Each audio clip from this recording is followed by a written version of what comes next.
welcome to the Sleepy Club.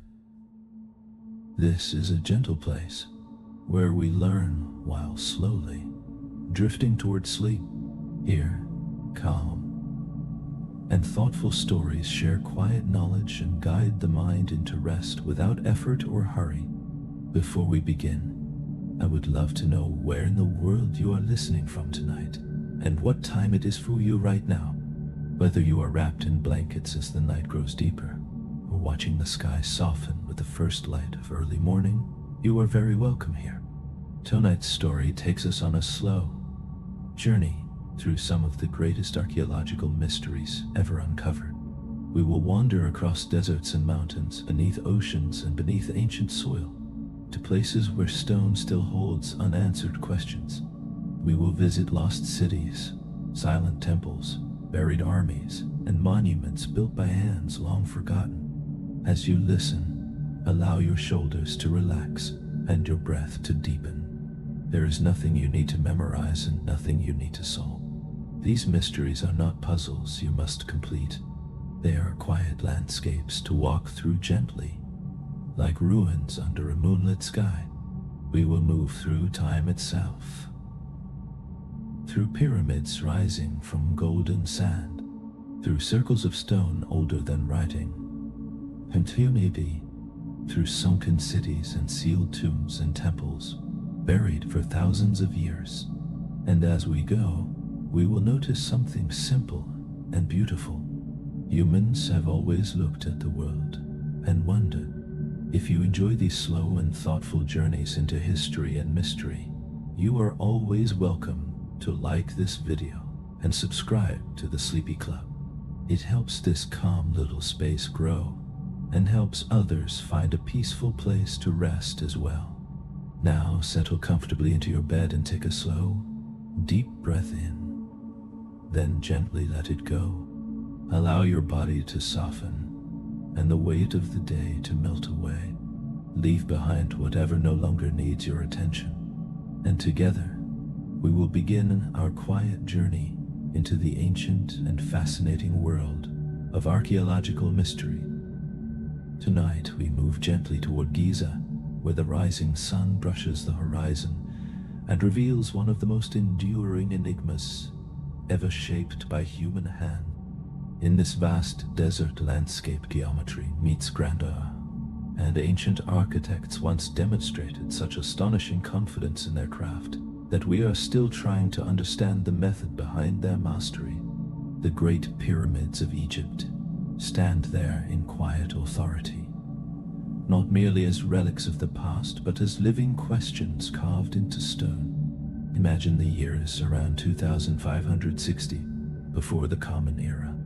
The Nile is flooding across its fertile banks. Papyrus is widely used and circulating through society. You are an Egyptian laborer with imperfect dental hygiene, and someone informs you that the next 20 years of your life will involve hauling limestone blocks weighing 2 tons beneath heat that reaches 100 degrees. This is pyramid life, steady and relentless, shaped by sun and stone. The Great Pyramid of Giza, also known as the Pyramid of Khufu, is not simply a structure among many. It is the structure that defined an era. For nearly 4,000 years, it remained the tallest human-made construction on Earth. Even today, no one truly knows how it was built. There are ideas and diagrams and passionate academic debates, yet conclusive evidence continues to elude us. We are left with theories that circle the monument like wind around its edges. The pyramid was constructed during Egypt's 4th dynasty, around 2560, before the Common Era for Pharaoh Khufu, a ruler deeply invested in the endurance of his own legacy. It originally stood at about 146.6 meters, or 481 feet, the height of roughly 50 stories. Around 2.3 million limestone blocks compose its mass, and some of these stones weigh as much as 80 tons. All of this was accomplished without cranes, without cement, and without the concept of labor unions pausing the day for rest. The precision remains remarkable. The sides align almost perfectly with the cardinal directions of north, south, east, and west. The base is level to within only a few centimeters, a degree of accuracy that rivals certain modern buildings. The pyramid formed part of a larger complex that included temples, smaller pyramids, long causeways, and even boat pits. Because Khufu appears to have desired a vessel prepared for his journey in the afterlife, the question of construction continues to echo across generations. One explanation proposes a straight ramp built from mud brick, allowing workers to drag blocks upward along an incline. The simplicity fades when one considers that such a ramp would need to stretch longer than many small towns and require more building material than the pyramid itself. Another suggestion describes a spiral ramp winding around the exterior as the monument rose. This approach addresses the issue of materials but introduces immense engineering challenges, especially without aerial observation or three-dimensional modeling tools. A further idea envisions an internal spiral ramp hidden within the pyramid's structure. French architect Jean-Pierre Houdin supports this elegant concept. It is plausible and carefully reasoned, yet still unproven. For many years, people believed enslaved laborers built the pyramids. That interpretation has not aged well. Evidence now indicates a well-fed and respected workforce, possibly including farmers who worked during the flood season, when planting crops was impossible. Their labor may have been organized and sustained, rather than forced under chains. The intended purpose was clear. The pyramid was designed as a tomb, a monumental pathway guiding Khufu's soul toward the stars and into the afterlife. Yet Khufu himself has never been found within it. There is no mummy and no treasure, only a granite sarcophagus resting inside the chamber known as the King's Chamber, in a landscape of corridors that continue to inspire speculation. Some believe grave robbers removed the body thousands of years ago. Others suggest Khufu may never have been buried there at all, and so the Great Pyramid remains, ancient beyond comparison, older than Stonehenge, and far older than Machu Picchu. It stands beneath the same sky that once witnessed its completion, inviting us to rest in its mystery and accept that some questions endure, not because we lack intelligence, but because wonder itself is part of the design. Some have suggested that the pyramid was never meant to function as a tomb at all, but rather as a symbol, a celestial lighthouse rising from the desert, a divine antenna reaching toward the heavens, or perhaps the most dramatic real estate venture the ancient world had ever seen. These ideas drift between scholarship and imagination, yet they reveal how deeply the structure invites interpretation beyond simple utility. The astronomical alignments add another layer of quiet astonishment. Internal shafts within the Great Pyramid appear to correspond with specific stars. To the south, they align with Orion's belt, long associated with Osiris, the god of the afterlife. To the north, they gesture towards Sirius, linked to the goddess Isis. The northern shaft, extending from the Queen's Chamber, seems to align with Thuban, which served as the North Star during Khufu's era. These patterns are not random. They suggest a refined knowledge of the night sky and a conviction that a pharaoh's soul could rise to join a divine celestial order woven through the stars. Mathematics deepens the intrigue. Dial, the ratio between the pyramid's perimeter and its height, is remarkably close to 2 times pi, hinting at a symbolic relationship to the circle, a form often associated with eternity. Its proportions also reflect the golden ratio, a pattern that appears throughout nature and, later, classical art. There is even a numerical coincidence that continues to capture the imagination.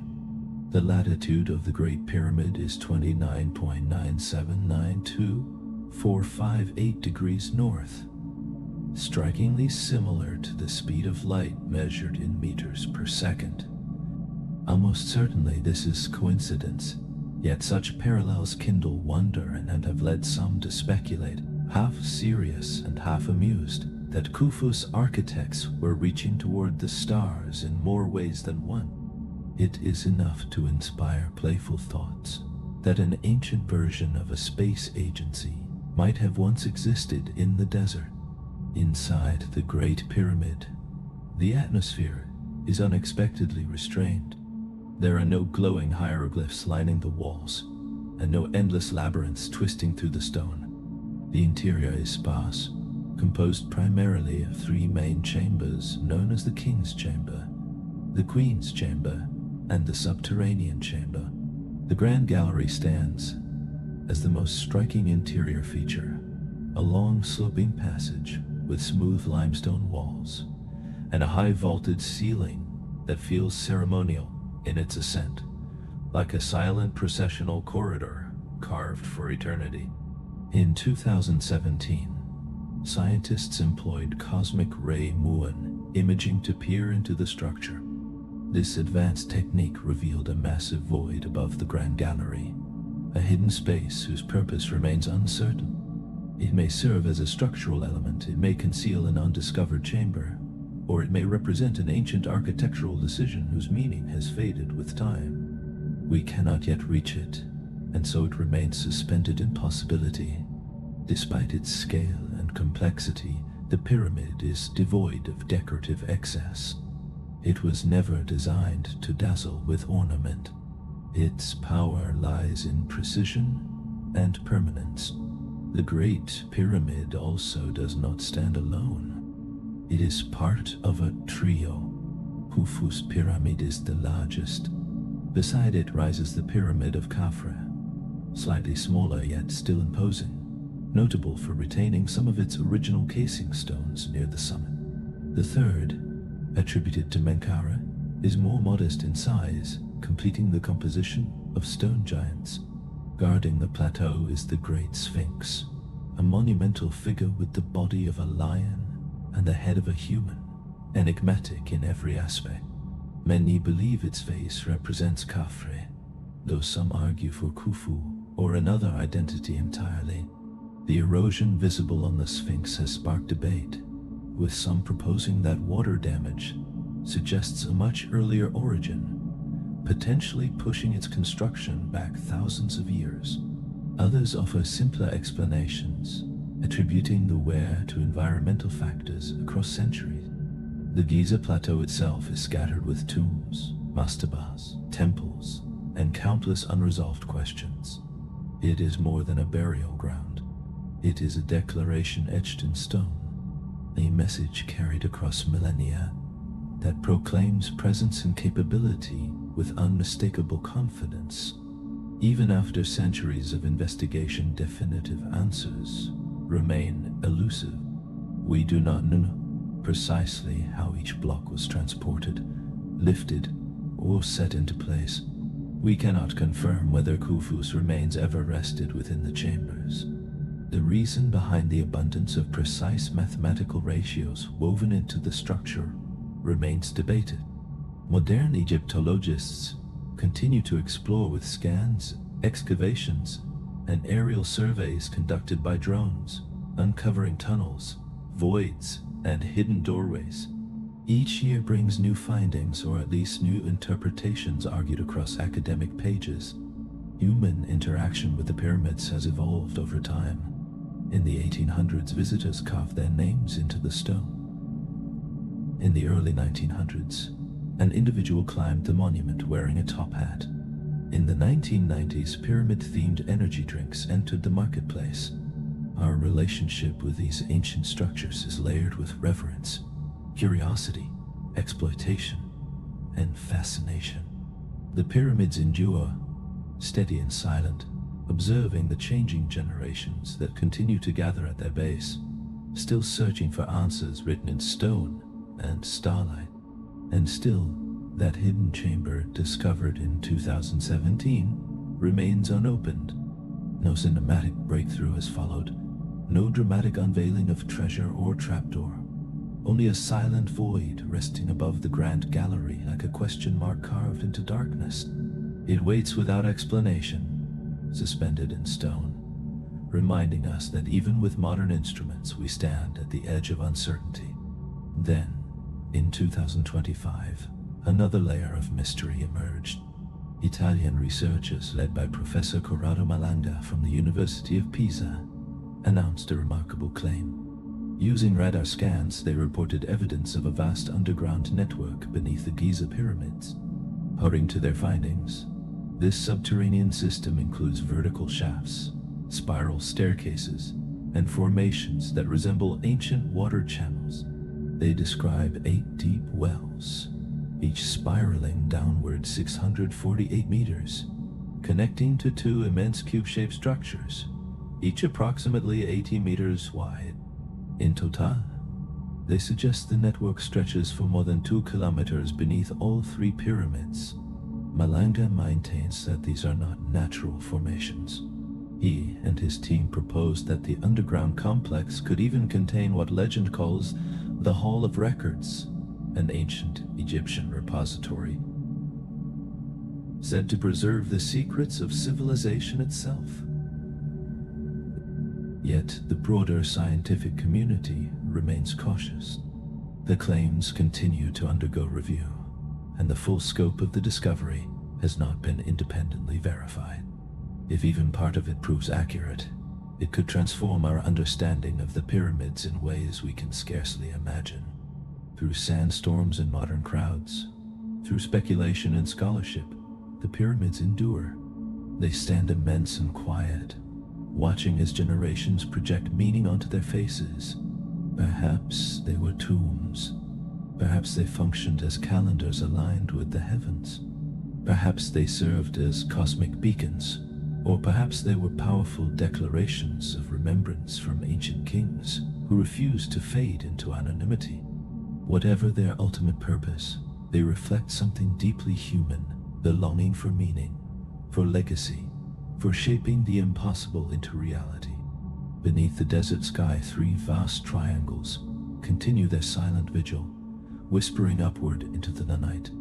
And now, dear dreamer, let the sands settle in your mind. If your thoughts wander through limestone corridors or drift along the Nile's calm waters, imagine greeting Khufu in passing, as though time itself were only another river to cross. And as we move from Egypt's golden light to the mist-veiled fields of Wiltshire in England, another ancient enigma rises from the earth. Stonehenge awaits there, a circle of stone so famous and so stubbornly quiet that for more than 4,000 years people have asked what it truly is. Picture the landscape around 2500 before the Common Era. A sheep grazes peacefully near the river Avon, unaware that one morning towering stones will appear in deliberate arrangement. Humans gather, voices rising in chant, perhaps a figure adorned with antlers gestures toward the sky. Prehistoric Britain unfolds in quiet ceremony. Stonehenge is not merely a scattering of rocks. It is a defining cluster of megalithic stones, celebrated by archaeologists, admired by visitors, and endlessly debated by historians who continue to search for clarity. Though mystery surrounds it, we do possess certain facts. The monument was not constructed in a single effort. It emerged in stages across centuries. The earliest known activity at the site dates to around 3100 before the Common Era, when people carved a circular ditch and bank into the earth, creating what archaeologists refer to as a henge. Interestingly, the term does not specifically mean a stone circle, but rather describes a circular earthwork, meaning that technically Stonehenge may not even fit the strictest definition of its own name. Centuries later, around 2500 before the Common Era, the massive stones began to arrive. Among them were the bluestones, smaller than the towering saracens, yet still weighing between 2 and 4 tons. These stones traveled more than 150 miles from the Preseli Hills. There were no trucks, no wheels guiding their journey, only logs, sledges, coordinated effort, and a determination that continues to astonish us. Each movement of stone required planning, strength, and patience beyond what we might casually imagine. And so the circle rose gradually from the grasslands, each phase layered upon the last, leaving behind a monument that stands today as both evidence and enigma. Like the pyramids, Stonehenge invites us into its silence. It does not explain itself. It simply remains, grounded in earth and sky, asking us to consider how far human intention can reach across time. After the blue stones came the giants, the sarsen stones, immense blocks weighing up to 25 tons, brought from roughly 20 miles to the north. Moving one of these would have been like dragging a school bus across the English countryside without engines, without wheels, and certainly without the promise of celebration at the end. Yet they did it for reasons that still slip through our fingers. The builders arranged these massive stones in concentric circles, setting vertical pillars and placing horizontal lintels across their tops. This method is known as post and lintel architecture, and it represents a remarkable achievement for its time, a structural statement carved into the landscape. What deepens the astonishment is the craftsmanship. The stones were shaped with mortise and tenon joints, techniques familiar in woodworking, yet here executed in solid rock. The lintels were connected using tongue and groove joints, locking the ring together with precision that feels almost modern. It prompts an unavoidable question about tools and patience. What instruments did they use? How many hours were spent refining surfaces and edges? The skill required borders on the extraordinary, so we have a partial sense of how Stonehenge was built, though even that remains incomplete. The greater mystery is why. One theory suggests it functioned as a burial ground. Excavations have uncovered human remains, largely cremated bones placed within pits known as Aubrey holes. These may have belonged to individuals of high status, perhaps honored ancestors, suggesting the site served as a sacred resting place and a bridge between the living and the dead. Another interpretation views Stonehenge as an ancient calendar. The alignment of stones with the sunrise of the summer solstice and the sunset of the winter solstice is precise and deliberate. On the longest and shortest days of the year, sunlight threads between specific stones in a display that feels intentional and ceremonial. This alignment implies careful observation of the sky and an awareness of seasonal cycles woven into stone. A further possibility presents Stonehenge as a center of healing. Some of the individuals buried nearby show signs of illness or injury. It is conceivable that people traveled there seeking restoration or relief, drawn by a belief that the place held special power. Whether such hopes were fulfilled is unknown, yet the idea reflects a human tendency to gather at places believed to hold transformative energy. And inevitably, there are those who attribute its construction to forces beyond humanity. The suggestion of extraterrestrial involvement surfaces whenever ancient achievements seem too impressive. Yet there is no evidence supporting such claims, and the monument stands as testimony to human capability rather than alien intervention. Despite centuries of excavation, speculation, and debate that stretches from academic conferences to conversations in village pubs, definitive answers remain elusive. The builders predate the Celts, the Druids, and the Romans. They left no written records, no inscriptions explaining their purpose. These ancient Britons coordinated a project that unfolded across generations, yet we do not fully understand their beliefs or social organization. Even the exact method used to transport the stones remains uncertain. Theories include sledges, wooden tracks, rolling logs, and coordinated teams of laborers moving in rhythm. Each proposal offers possibility without final certainty.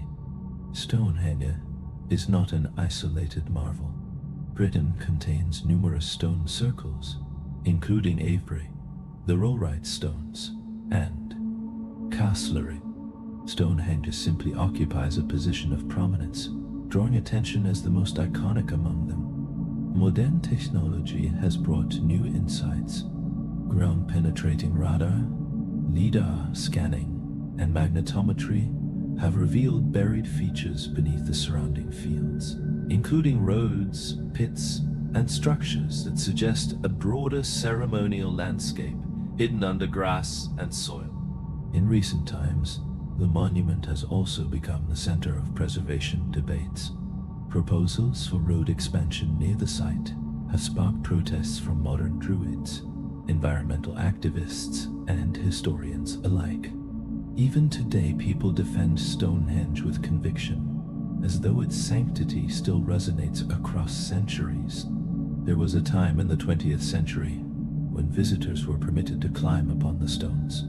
Photographs show tourists dressed in formal attire leaning casually against the Saracens.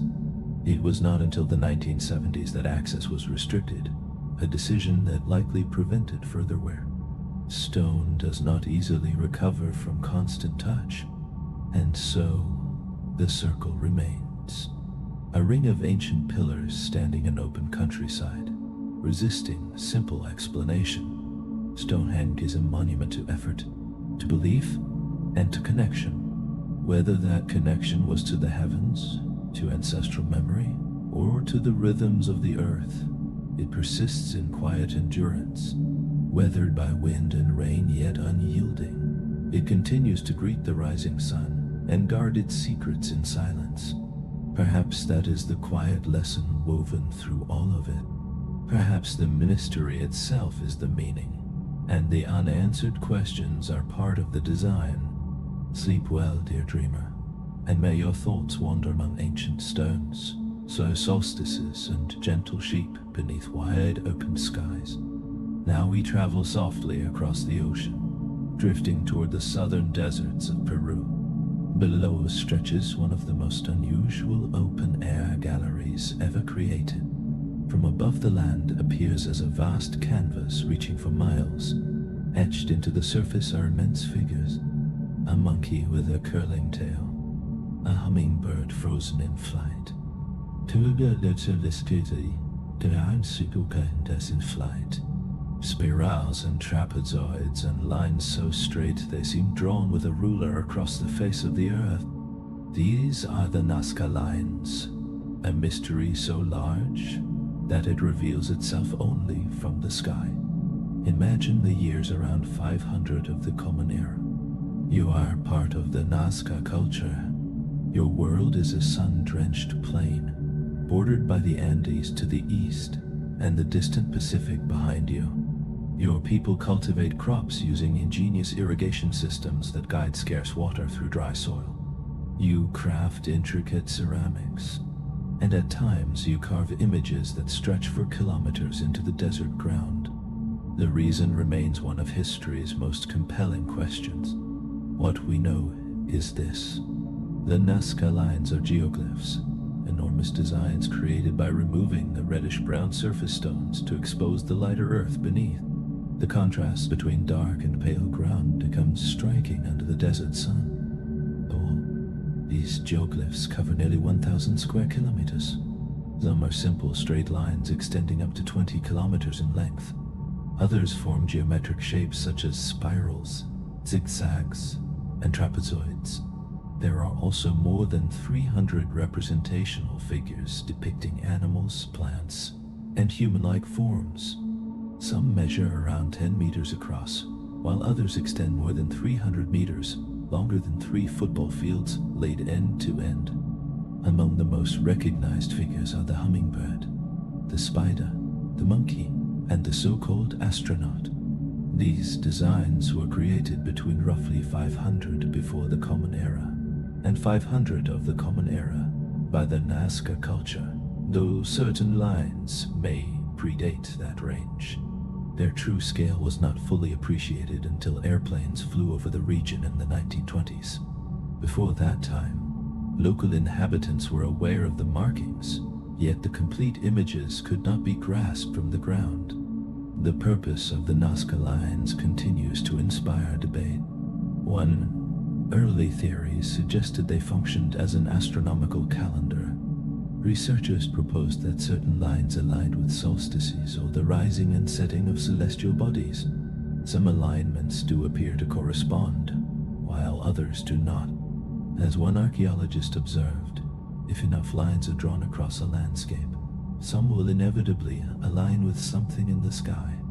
Another idea envisions the lines as ritual pathways. Perhaps members of the Nazca culture walked along these carefully measured lines in ceremonial processions.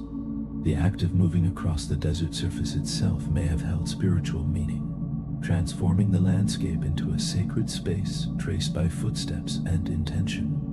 A third theory connects the geoglyphs to water. In the Nazca Desert, water determines survival. Some researchers suggest that the lines and figures correspond to underground aquifers or ancient water sources. They may have served as prayers carved into the earth, appeals for rain, or markers identifying sacred wells and hidden channels beneath the surface. There are also those who attribute the designs to visitors from beyond our world, pointing to the so-called astronaut figure with its round head and large eyes. This interpretation captures the imagination but lacks supporting evidence. The lines stand as achievements of human planning and effort, rather than proof of extraterrestrial involvement. What deepens the wonder is that these immense artworks were created without the benefit of aerial perspective. The Nazca people used grids to scale small drawings into vast designs. With ropes, stakes, and careful measurement, they expanded modest sketches into monumental forms. The lines themselves are shallow, only 10 to 15 centimeters deep. Yet, because rainfall in the Nazca Desert is rare, these delicate impressions have endured for more than 1,500 years, and so the desert holds its images in quiet preservation. From the ground they may appear as fragments, but from above they reveal intention and artistry stretching across time. The Nazca lines remain etched into the earth, patient and enduring, inviting us to look at the world from a higher vantage and to wonder what messages ancient hands hoped to leave beneath the open sky.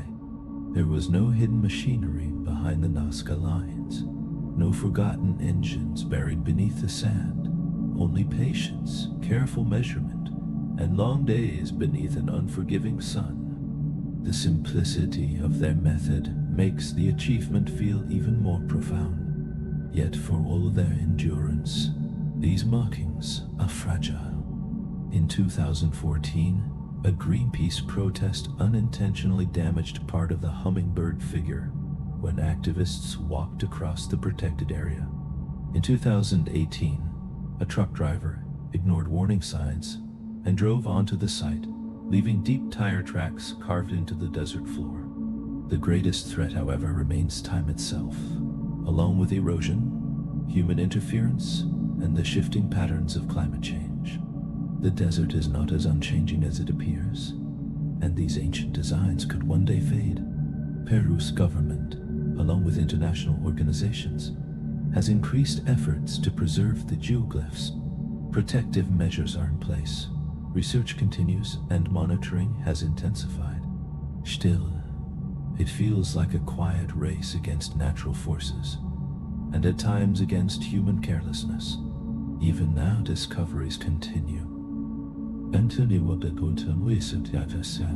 Discovery in 2020, Japanese researchers using artificial intelligence and drone imagery identified more than 140 new geoglyphs. Some were so faint they had escaped notice for centuries. Among them appeared a cat, a two-headed snake, and a figure resembling a dancing human form. Modern technology has begun to reveal the scale of what the Nazca culture achieved, as if the desert is gradually offering its secrets pixel by pixel. And yet, the central question remains unanswered. Why create a monkey 93 meters long? Why carve a vast spider with anatomical detail so precise it can only be fully appreciated under magnification? For whom were these designs intended? For deities, for the sky, for the community itself? Perhaps the act of drawing was itself the ritual. Perhaps the labor was the offering, and the image was the prayer. It's possible that some meanings are destined to remain partially hidden, and perhaps that is acceptable. Today, the Nazca lines lie quietly beneath passing aircraft and orbiting satellites. They do not demand explanation. They simply exist, etched into the earth, evidence of a people who gazed at open ground and decided to inscribe something monumental upon it. Across generations, they continued the work, leaving marks we are still learning to interpret. Rest gently now, dear dreamer, and let your thoughts move like wind across the desert. If in your sleep you glimpse spirals in the sand, or a monkey tracing patterns beneath the sun, allow the vision to pass softly. And now we sail farther into the Pacific, toward one of the most isolated inhabited places on Earth. Rapa Nui, often called East Island, rises as a volcanic triangle nearly 2,000 miles from any continent. Despite its remoteness, it is populated not by silence alone, but by giants. These are the Moai, the solemn stone figures with elongated faces and heavy brows, gazing outward with expressions that feel both distant and knowing. Picture yourself at dawn upon a grassy slope. The ocean reflects gold light. Above you stands a line of towering statues, weathered by salt air and wind, their presence steady and contemplative. The Moai were carved by the Rapa Nui people between approximately 1100 and 1500 of the Common Era. Nearly 1,000 statues are distributed across the island. Some remain upright upon stone platforms known as ahu. Others lie partially buried in the earth as if paused mid-journey.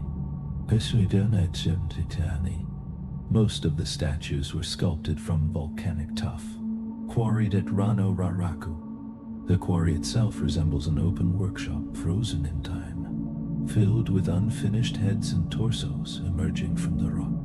The Moai range from about 2 meters to more than 10 meters in height. The heaviest exceeds 80 tons. The Rapa Nui carved, transported, and erected these immense figures without wheels or cranes. They relied on ropes, coordinated effort, and ingenuity that still invites admiration.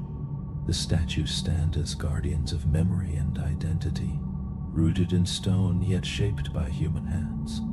On this distant island in the vast Pacific, they continue their quiet watch beneath open skies.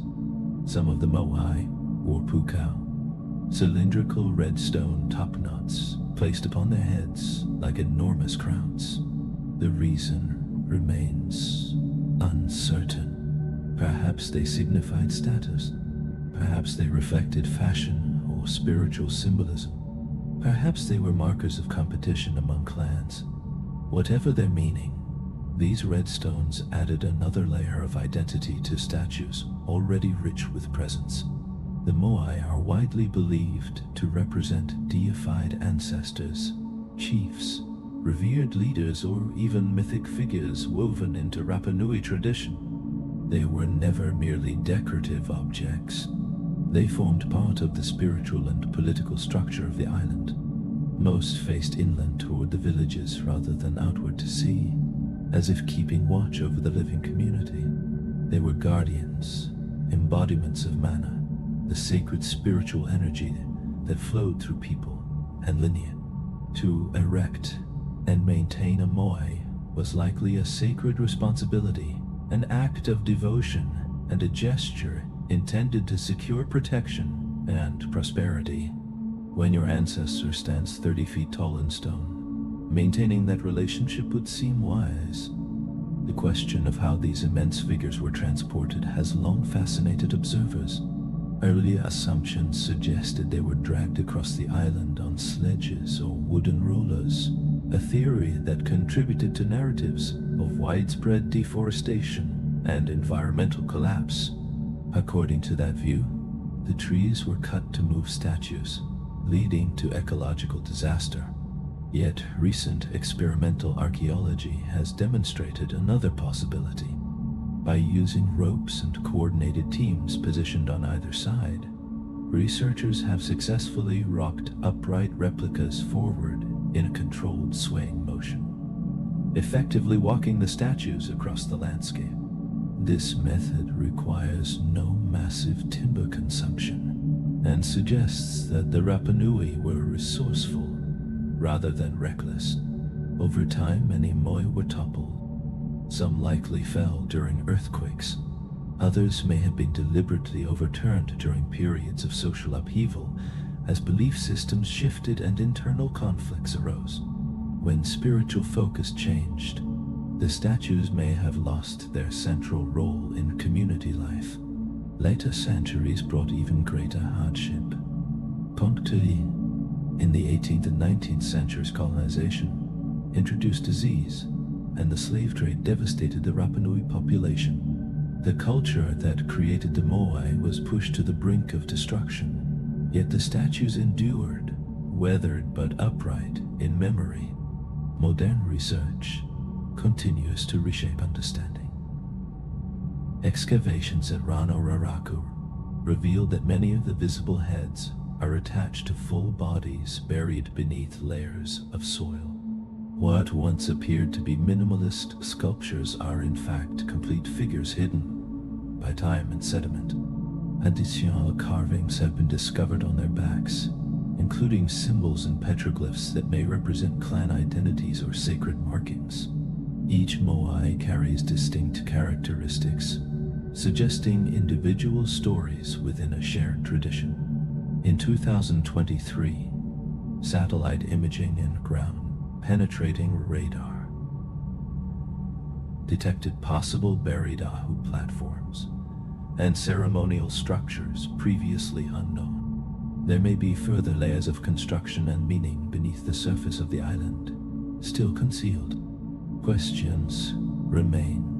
Why did the Rapa Nui begin carving the moai when they did? What transformations within their society led to the cessation of statue production? How much of their oral history, nearly lost through centuries of upheaval, once explained the statue's purpose?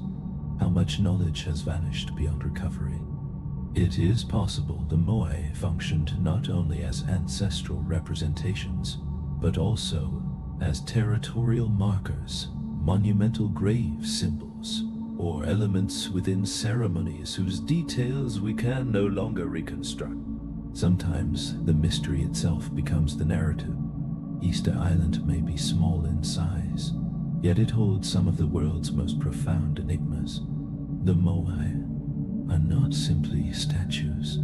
They are questions shaped in volcanic stone, prayers anchored in earth, memories carved into cliffs and coastlines. They have withstood colonization, natural disasters, tourism, and the passing of centuries. They remain there still, facing the villages, steady against ocean winds, watching the sunrise over a landscape defined by faith and ingenuity. Rest gently tonight. Let your thoughts travel to that distant island where giants stand in quiet rows upon the grass. If in your dreams one turns its gaze toward you, let it feel protective rather than ominous. They have always watched over their people, and tonight, in the realm of sleep, they may watch over you as well. And now, from wind-swept cliffs and ancient stone faces, we turn the page toward another enigma, written not in rock, but in ink. The Voynich manuscript. Now we turn from stone and sand to parchment and ink.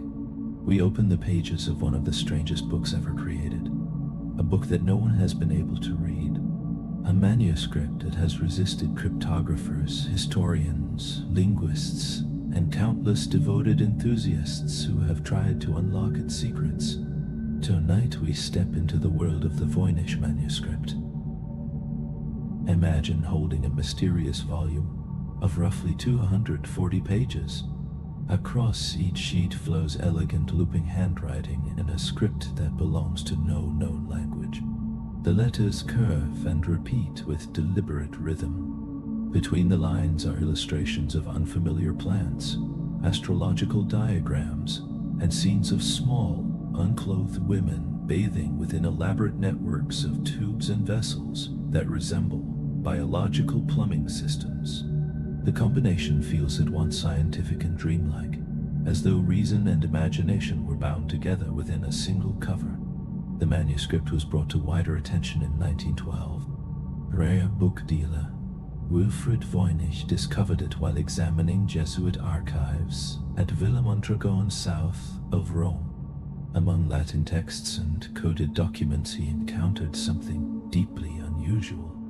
A handwritten manuscript on vellum filled with unknown script and strange drawings. Neither the language nor the plants could be identified. Voynich purchased the book and introduced it to the academic world, where it quickly became a source of fascination and confusion. The manuscript appears to be divided into sections, though it contains no table of contents, no headings, and no decipherable text to guide interpretation. Scholars have inferred structure based on the illustrations. One section is botanical, featuring plants that do not correspond to any known species. Some resemble distorted variations of familiar flowers. Others appear entirely imaginary. Another section seems astronomical, containing zodiac symbols, constellations, and circular diagrams. The names of months, however, are written in the same mysterious script that no one can read. A further portion is often called biological. It contains numerous small female figures immersed in green liquid within interconnected vessels and tubes. The imagery suggests anatomical or alchemical symbolism, though its precise meaning remains unclear. There is also what appears to be a pharmaceutical section with drawings of roots, containers, and arrangements that resemble recipes or preparations. Finally, there are pages composed solely of text, line after line of consistent script, written with steady ink and disciplined spacing. The question of authorship has generated many theories. Some propose that a medieval monk or scholar compiled a secret herbal and astronomical guide encoded to protect valuable knowledge. Others suggest the manuscript could be an elaborate hoax created to deceive wealthy collectors. Yet the consistency of the script across 240 pages challenges the idea of a simple forgery. Constructing such a coherent and patterned text would require immense effort. At various times, individuals have speculated that the manuscript was written by Roger Bacon, the 13th century English philosopher known for scientific curiosity and coded writing. However, carbon dating of the vellum places its origin between 1404 and 1438, after Bacon's lifetime. Suspicion has also occasionally turned toward Voynich himself, though creating such a detailed artifact would represent an extraordinary and prolonged deception. The script remains entirely unique. It is written from left to right and exhibits patterns that resemble grammar and syntax. Statistical analysis indicates that the text behaves like a natural language in terms of structure, frequency, and entropy. Yet it does not match any known alphabet or code. Some researchers believe it may represent a constructed language devised by its author. Others argue it could be meaningless text designed to mimic linguistic complexity. There are also suggestions that it might be an example of glossolalia, language produced during altered states of consciousness, or an early invented language similar in spirit to later creations such as Esperanto. The Voynich manuscript continues to sit quietly in its archive, studied and scanned, translated into data sets, and debated in conferences. It remains a puzzle written in ink, a reminder that not all mysteries are carved in stone.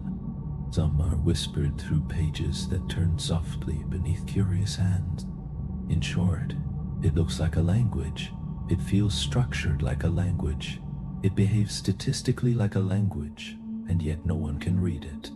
For more than a century, people have tried. Cryptographers have examined it. Linguists have mapped its patterns. Computer scientists have fed it into algorithms. Codebreakers from the era of the Second World War have studied its symbols. Artificial intelligence has scanned its pages. Still, the text remains silent. In 2019, a Canadian researcher announced that he had deciphered portions of the manuscript using artificial intelligence and proposed that the text was written in a form of Hebrew. Scholas quickly challenged the claim.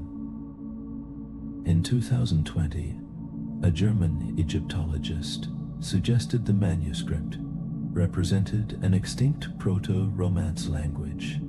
That theory also met resistance. Each time someone declares that the code has been solved, the academic world pauses, examines the evidence, and waits for confirmation that rarely arrives. The manuscript continues to resist interpretation with remarkable consistency.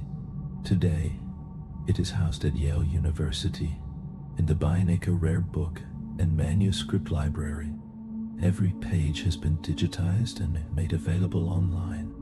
The looping script and peculiar illustrations can be viewed by anyone with an internet connection. And around it has grown an entire community. There are online forums dedicated to its analysis. There are video channels exploring its symbols. There are tattoos inspired by its script. There's merchandise, fan fiction, and speculation ranging from scholarly to imaginative. Some have proposed extraterrestrial origin. Others have suggested time travelers. The manuscript has evolved from an artifact into a cultural phenomenon. Yet it remains untranslated. It sits quietly within its protective case, unbothered by the debates surrounding it. We still do not know who wrote it. We do not know why it was created. We do not know whether it describes medicine, magic, astronomy, a lost language, a private diary, a coded archive, or an elaborate jest. It may contain profound knowledge. It may contain none at all. It may have been intended to conceal meaning, or perhaps to preserve mystery. In its silence, it offers a subtle lesson. Not everything that exists demands resolution. Some creations endure as questions. The Voynich manuscript is a puzzle written in ink, a garden of symbols no one has fully entered. It is a reminder that mystery itself can hold value. As we close its imagined pages for the night, let your thoughts wander through its looping script and strange botanical form. Perhaps in dreams the language will unfold, if only for a moment, in a way waking minds cannot grasp. Now we descend beneath the surface of the sea, where bronze and barnacles share the same history. More than 2,000 years ago, a device was created that challenges our assumptions about ancient technology. This is the story of the Antikythera Mechanism. In 1900, one Greek sponge divers explored the waters near the small island of Antikythera. From a depth of about 45 meters, they retrieved fragments from an ancient shipwreck. Among statues and amphorae lay what appeared to be a corroded lump of bronze and wood. At first it seemed unremarkable, yet inside the corroded mass were gears, small, interlocking, and intricately cut. The ship that carried it likely sank during the 1st century before the Common Era, while transporting Greek treasures from Asia Minor to Italy. The object rested unnoticed for a time in a museum collection, until 1902, when archaeologist Valerius Stice observed tiny gear teeth within the bronze fragments. What had seemed like debris revealed itself as something extraordinary. Further study across the 20th and 21st centuries using X-ray imaging, computed tomography scans, and high-resolution photography allowed researchers to peer inside without dismantling it. The mechanism dates to the 2nd century, before the Common Era. It consists of more than 30 bronze gears arranged within a structure about the size of a shoebox. When a crank was turned, dials on its surfaces displayed astronomical information. It could predict the positions of the sun and moon. It could track lunar phases and forecast eclipses. It even indicated cycles connected to the Olympic Games. The Antikythera Mechanism is often described as the world's first computer. This description is not exaggerated. It is a mechanical calculator designed to model celestial movements with remarkable precision. Its complexity suggests a level of engineering sophistication that few had imagined for ancient Greece. Rather than being an anomaly, it may represent a tradition of craftsmanship that has largely been lost to time. From the quiet enigma of a manuscript to the intricate gears of an ancient device, history continues to reveal that the past holds surprises beyond expectation. Beneath layers of sand, parchment, and sea, there are questions waiting patiently, inviting us not only to solve them, but also to marvel at their existence. When researchers finally peered deep inside the Antikythera Mechanism using modern imaging, what they uncovered was astonishing. There were inscriptions etched into the bronze. There were dials layered with meaning. There were interlocking gears with carefully shaped triangular teeth. It was ancient engineering operating at a level far beyond what many believed possible for its era. The device tracked the Metonic cycle, a period of 19 years, after which the phases of the moon repeat on the same calendar dates. It also modeled the Saros cycle, approximately 18 years in length, used to predict eclipses. Even more remarkable, it simulated the irregular motion of the moon through a clever pin and slot mechanism that translated uneven celestial movement into mechanical precision. One of its dials even predicted the dates of the Olympic Games. A machine constructed before the birth of Christ could perform calculations that some 18th century clocks were unable to replicate. The identity of its creator remains unknown. Most scholars believe it was crafted in a Greek workshop, possibly on the island of Rhodes. Rhodes was home to engineers and astronomers, and to Hipparchus, the philosopher and scientist who developed detailed celestial models that the mechanism appears to employ. Some have suggested a connection to Archimedes, or to someone within his intellectual lineage.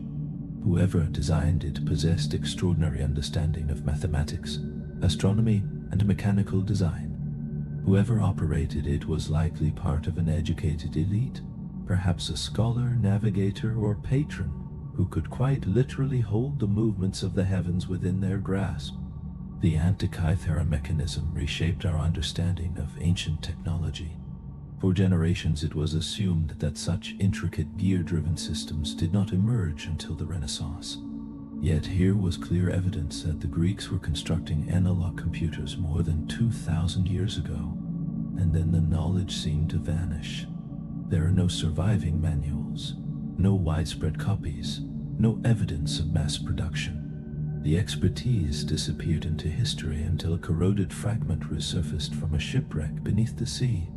In 2021, researchers at University College London published a detailed reconstruction of the front display, revealing a complex planetary model driven by layered gear trains. Further analysis of the Greek inscriptions has referenced the cycles of Venus and Mercury, eclipse warnings, and even color coding associated with lunar events. Each discovery suggests the device was even more sophisticated than initially believed. Exploration of the shipwreck continues using underwater robotics. It is possible that additional fragments remain buried beneath sediment. Whether this was a singular creation or part of a broader tradition remains uncertain. Why such technology did not spread widely is another unanswered question. Perhaps it influenced a limited circle of thinkers and practitioners before being lost to conflict or decay. Perhaps its impact was subtle, guiding voyages and forecasting eclipses quietly before sinking into obscurity. The Antikythera Mechanism is more than an assembly of bronze gear. It stands as evidence that human curiosity transcends eras. Even in the ancient world, people sought not only to observe the stars, but to model them, to transform cosmic motion into rotating wheels and calibrated dials. Across centuries, the device speaks softly through metal and corrosion, reminding us that brilliance has deep roots. And now we travel eastward to another extraordinary discovery. Beneath the soil of Shaanxi province in China, hidden for millennia, an entire army waited in silence. In 1974, farmers near the city of Cheyenne were digging a well in dry earth beneath a harsh sun. As they worked, a sound interrupted the rhythm of their tools, the sharp clink of pottery against metal. They cleared away more soil and uncovered not a simple vessel, but a life-sized clay face emerging from the ground. What they had found would become one of the most significant archaeological discoveries in history. Buried beneath farmland lay thousands of terracotta soldiers, arranged in disciplined formation. Generals, infantry, archers, charioteers, and horses stood assembled as if awaiting command. This silent legion had been placed there over 2,000 years earlier to guard the tomb of China's first emperor, Qin Shi Huang. Each figure was crafted with remarkable individuality, distinct facial features, hairstyles, and expressions, as though representing real members of an ancient army.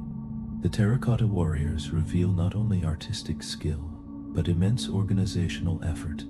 They were created in the 3rd century before the Common Era, during the reign of Qin Shi Huang, who unified China and initiated vast projects including sections of what would become the Great Wall. The underground army was intended to accompany him into the afterlife, providing protection and authority beyond death.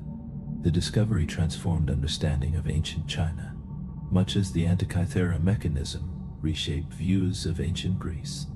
Beneath fields and beneath seas, history waits quietly until chance and persistence bring it back into light. The clay face that emerged from the soil was not alone. As the farmers continued to dig, they revealed the edges of something far greater, a vast underground complex hidden for more than 2,000 years. What lay beneath was not a single statue, but an entire constructed world. A tomb, a palace, an afterlife kingdom guarded by an army that had never seen sunlight since the day it was buried. The Terracotta Army was created during the reign of Qin Shi Huang, the first emperor of a unified China. He took the throne in 246 before the Common Era at only 13 years old. From an early age, he began preparing for death. When you are the first emperor of a newly unified empire, the next ambition seems to have been building a kingdom beneath the earth itself. The warriors form part of an immense mausoleum complex that stretches across nearly 38 square miles. Within this underground domain, thousands of infantry soldiers, archers, cavalry riders, and charioteers stand arranged in precise battle formation, positioned to defend the emperor in the world beyond light. The figures are made of fired clay and stand between 5 feet 8 inches and 6 feet 3 inches tall. They are life-sized and astonishingly detailed. No two faces are identical. Expressions vary subtly, brows curve with intensity. Cheeks suggest age or youth, and mustaches seem to carry individual character. Some figures wear light armor, others grip bows or lances. Horses stand beside chariots whose wooden structures have long since decayed, while ceramic reins remain shaped in still tension. The scene feels suspended in readiness, as if the army is waiting for a command that will never arrive. The Terracotta Army is only one portion of the burial complex. The central tomb mound of the emperor remains sealed and unexcavated. Historical texts describe an underground palace containing rivers of mercury, flowing like real waterways. Ceilings adorned with pearls to resemble constellations, and mechanical crossbows set to fire at intruders. Modern surveys have detected unusually high levels of mercury in the surrounding soil, lending credibility to these ancient descriptions. Yet, archaeologists have not opened the central chamber. The risk of damaging what lies within is too great. The tomb remains untouched, a sealed chamber of possibilities. There may be corridors filled with artifacts and inscriptions that could reshape our understanding of early imperial China. For now, the heart of the mausoleum rests undisturbed. To date, more than 8,000 figures have been uncovered. They include not only warriors but also officials, acrobats, musicians, and even waterfowl. The emperor appears to have desired not only protection but administration, entertainment, and sustenance in the afterlife. The craftsmanship behind each statue is extraordinary. The bodies were constructed in sections, torsos, limbs, and heads molded separately, then assembled and refined with individualized detail. Originally, the figures were painted in vivid colors such as red, blue, and green. Many pigments faded rapidly upon exposure to air after excavation, some disappearing within minutes. Hairstyles indicate rank. Officers wear distinct topknots. Generals display elaborate armor. Infantry soldiers appear in tunics and sandals. Their posture conveys discipline, straight backs and focused expressions suggesting purpose. Even fingernails were sculpted with care. It's estimated that more than 700,000 laborers contributed to the construction of the tomb complex. Craftsmen, artisans, soldiers, and prisoners were all involved in shaping this underground empire. Master potters from different regions likely brought specialized techniques. Tools recovered from the site show heavy wear, evidence of intense and organized production. The statues were fired in kilns nearby before being transported to the burial pits, assembled and positioned. Weapons were probably added after installation to ensure structural stability. The most striking detail may be the secrecy. The creation of this army was not recorded in official documents. It was not meant to be admired by the living. It was intended for eternity. Some historical accounts suggest that workers involved in the project may have been buried along with it to preserve its secrets. The cost of constructing an empire beneath the earth was measured not only in clay and labor, but in silence. Beneath farmland and quiet skies, the Terracotta Army continues its watch, an enduring testament to ambition, belief, and the human desire to extend power beyond the boundary of life itself. Each year, the ground yields more fragments of this buried empire. New pits are uncovered. Additional warriors emerge. Animals and weapons appear from beneath the soil. In 2022, archaeologists revealed a group of generals, larger statues distinguished by elaborate armor and commanding expressions that suggest authority even in stillness. In 2024, scanning technology identified an untouched corridor extending toward the emperor's sealed tomb. It may contain further figures. It may conceal mechanisms or chambers not yet imagined. Excavation at the site proceeds with extreme care. Preservation has become as important as discovery.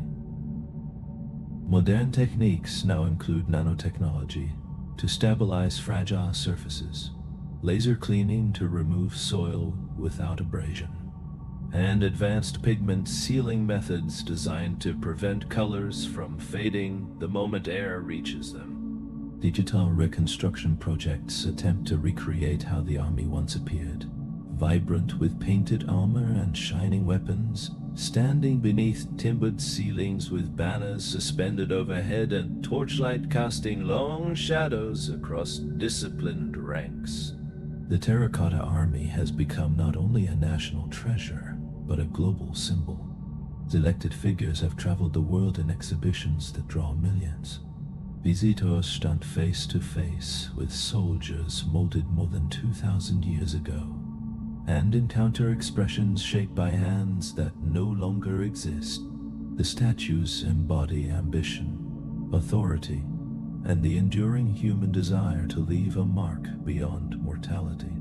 Qin Shi Huang's reign was defined by unification and force. He standardized writing, currency, and measurement systems. He built roads and initiated vast defensive walls. He constructed a necropolis that outlasted his dynasty. The terracotta warriors stand as his silent proclamation. They declare that he ruled, that he prepared, that he intended to endure. Yet much remains unknown. The total number of buried figures is uncertain. The true contents of the sealed central tomb remain concealed. The full extent of the engineering methods employed continues to be studied. The motivations behind creating such a vast afterlife army are open to interpretation. Fear of mortality, pride in power, spiritual conviction, or perhaps a combination of all these forces may have driven the project.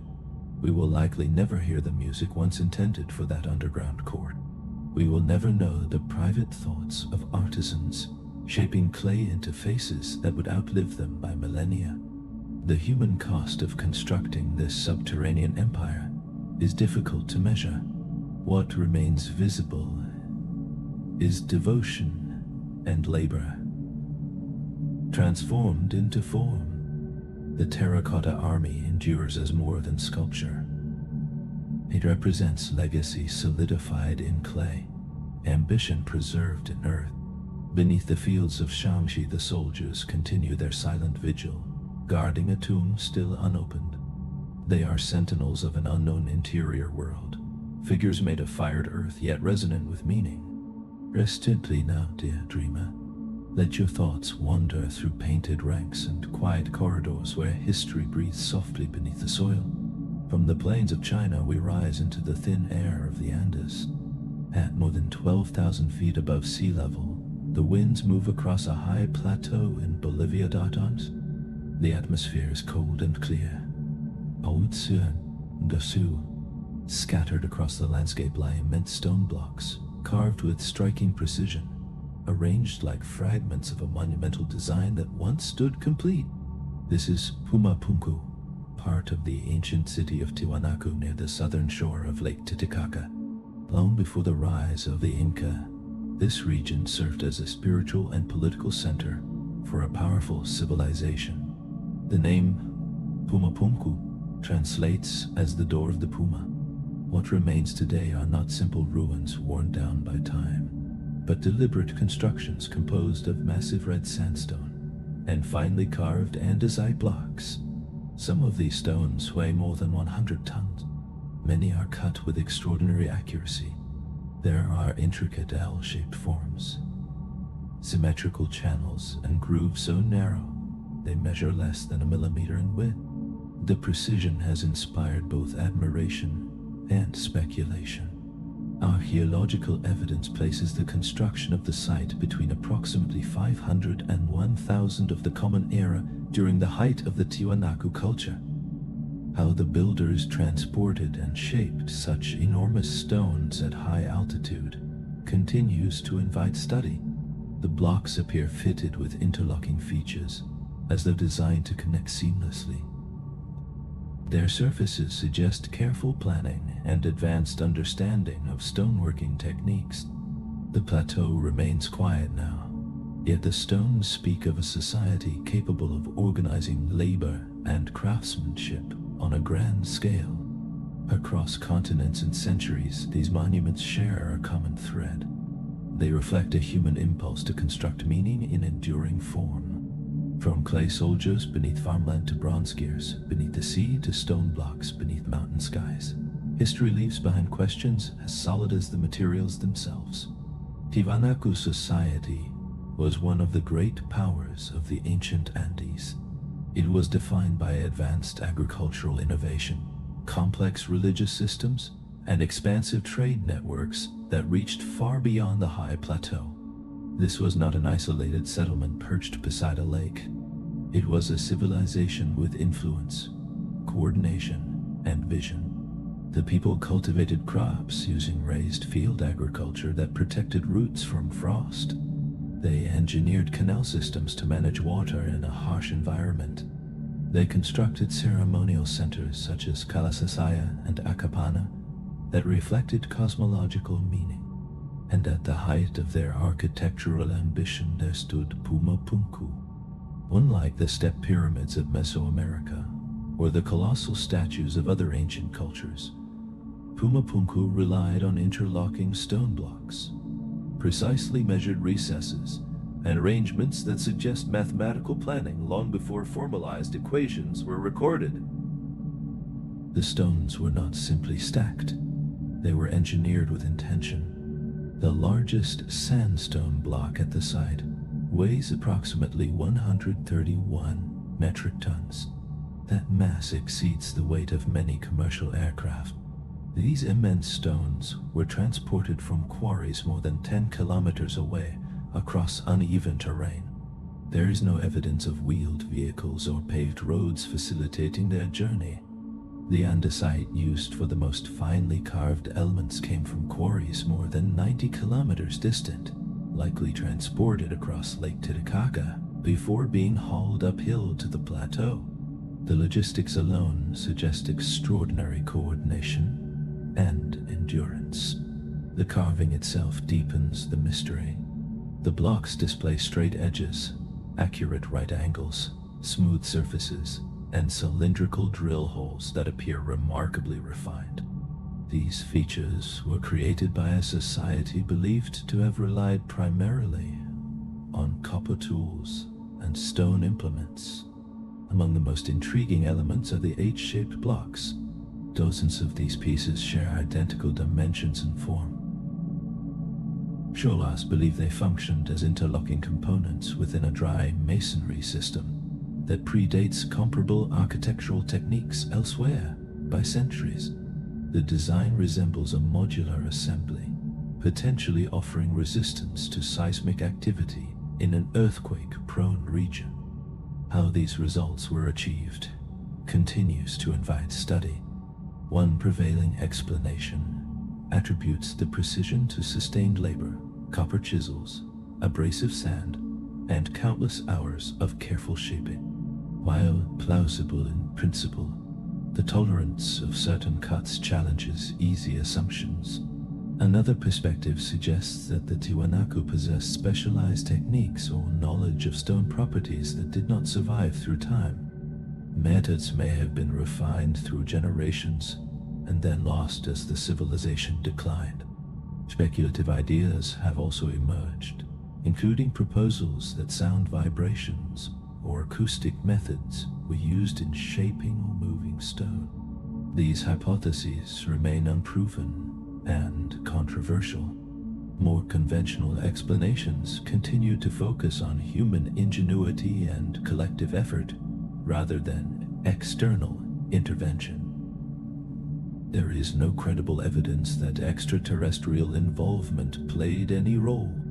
The precision of Pumapunku may reflect skill and persistence rather than forces beyond humanity. For the Tiwanaku people, the site was likely sacred. Its layout may have been aligned with solstices, equinoxes, or celestial events. In Andean mythology, the creator deity Viracocha was said to have emerged from Lake Titicaca and shaped the cosmos. Pumapunku's proximity to the lake suggests it may have served as a ceremonial platform connected to cosmological narratives. It was not primarily a residential center. It appears to have been a place of ritual, pilgrimage, and symbolic transition between realms. At some point, construction ceased. Archaeological evidence indicates that work stopped abruptly. Partially shaped stones remain in place as if abandoned mid-process. The cause is uncertain. Earthquakes, climatic shifts, such as prolonged drought, or political disruption may have contributed to the decline of Tiwanaku.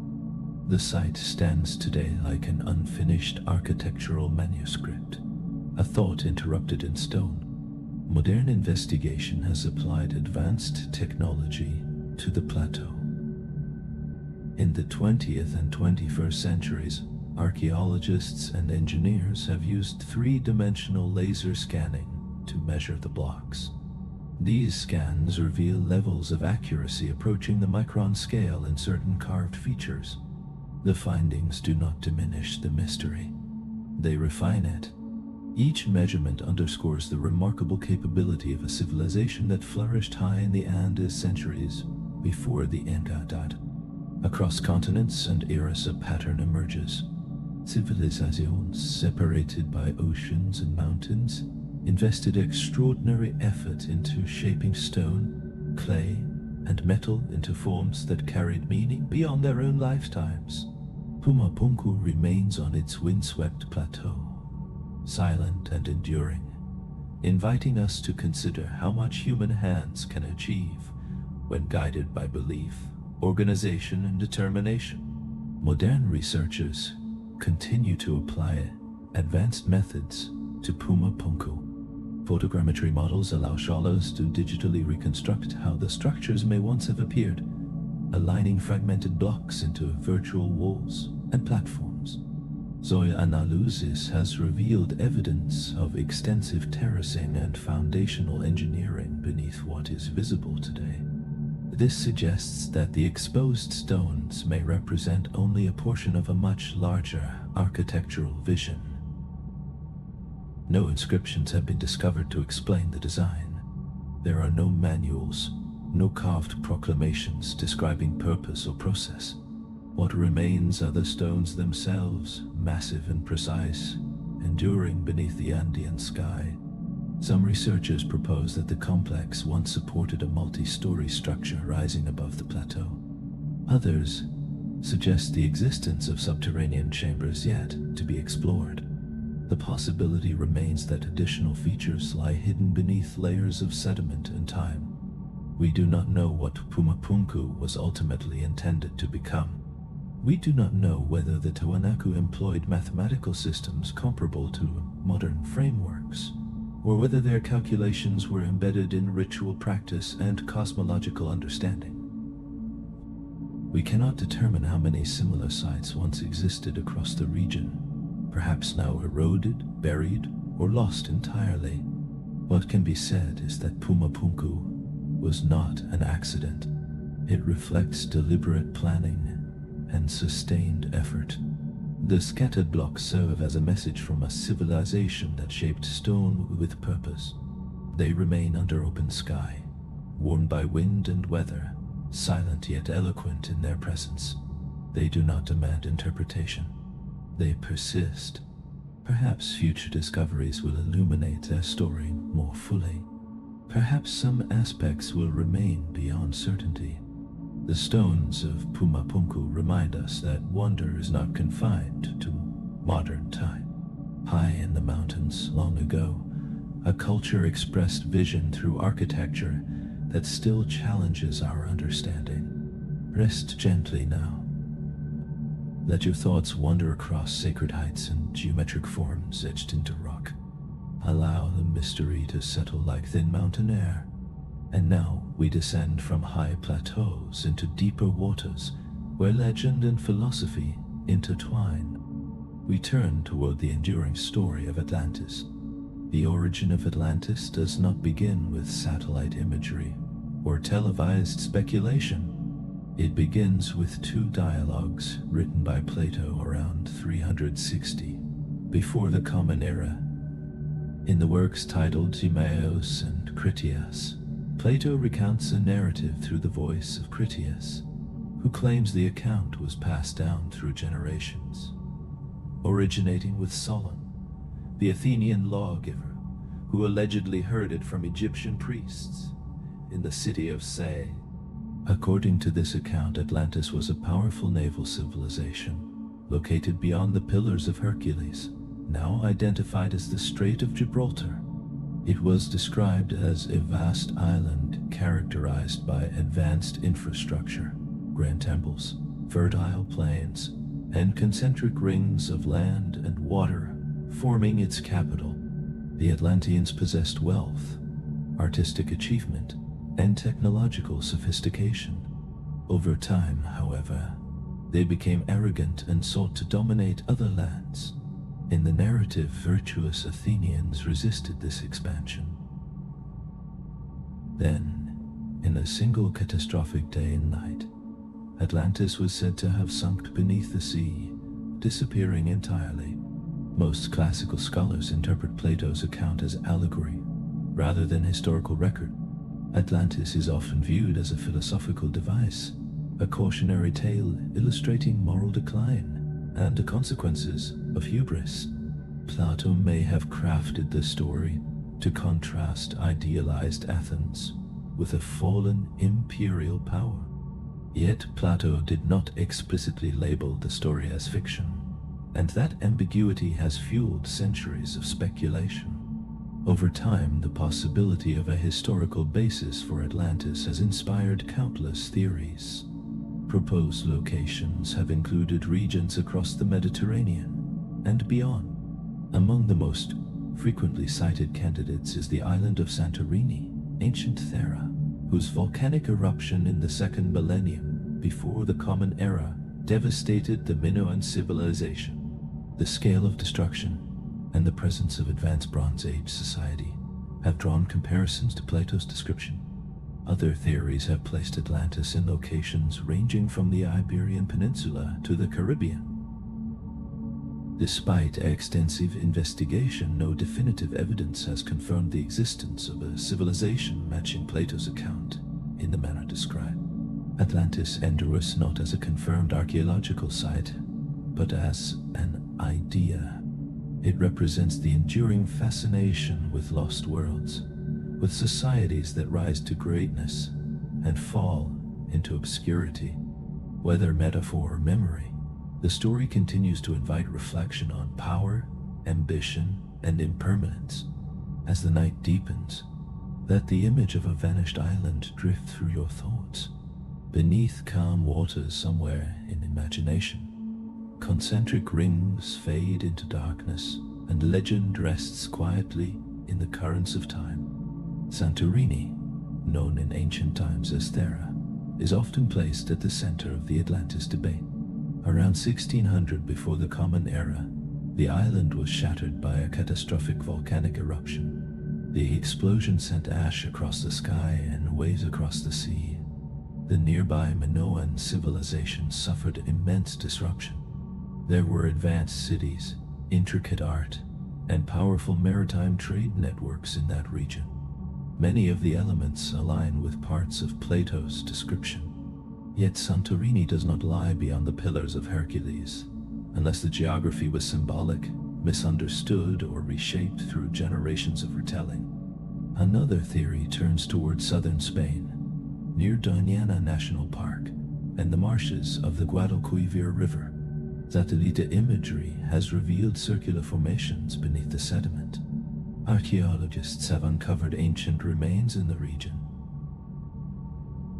Some believe these patterns resemble the concentric rings described in the dialogues. Still, definitive proof has not emerged. The idea remains compelling, but unresolved. Far across the Atlantic, attention has focused on the Bahamas and a formation known as the Bimini Road. Underwater stone blocks lie arranged in a linear pattern. Some claim they are remnants of Atlantean construction. Skeptics argue they are natural limestone formations shaped by geological processes. The debate continues between natural explanation and human intention. Antarctica has even entered the conversation. Certain speculative theories propose that Atlantis once existed on a temperate Antarctic continent before dramatic shifts relocated it to polar latitudes. These ideas are imaginative, but lack credible archaeological support. They illustrate how far the search for Atlantis can extend when myth and speculation intertwine.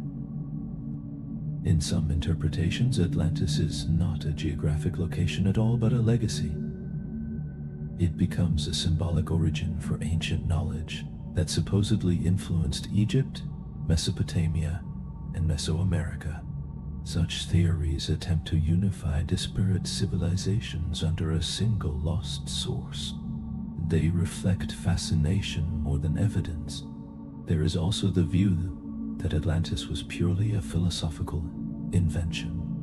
Plato may have crafted it as a narrative device, a thought experiment illustrating the dangers of moral decline.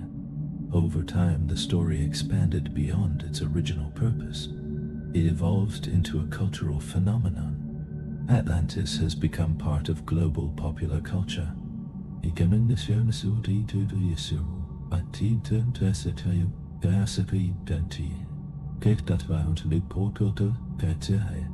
It appears in novels, films, television series, and games.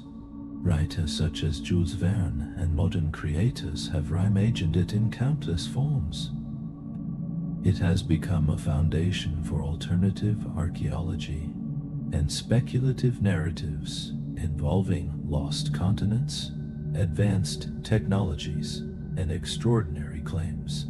In the 20th century, Edgar Cayce, sometimes called the Sleeping Prophet, predicted that Atlantis would re-emerge in the 1960s. That prediction did not come to pass, yet it demonstrates the enduring appeal of the legend. At the same time, archaeology has documented real submerged settlements. Pavlopetri off the coast of Greece is more than 5,000 years old. Dwarka in India contains underwater ruins connected by some to ancient epics. Yonaguni near Japan features massive stone formations that spark debate regarding natural or human origin. History shows that coastal cities have been destroyed by earthquakes, tsunamis, and rising seas. Civilizations rise and sometimes fall dramatically.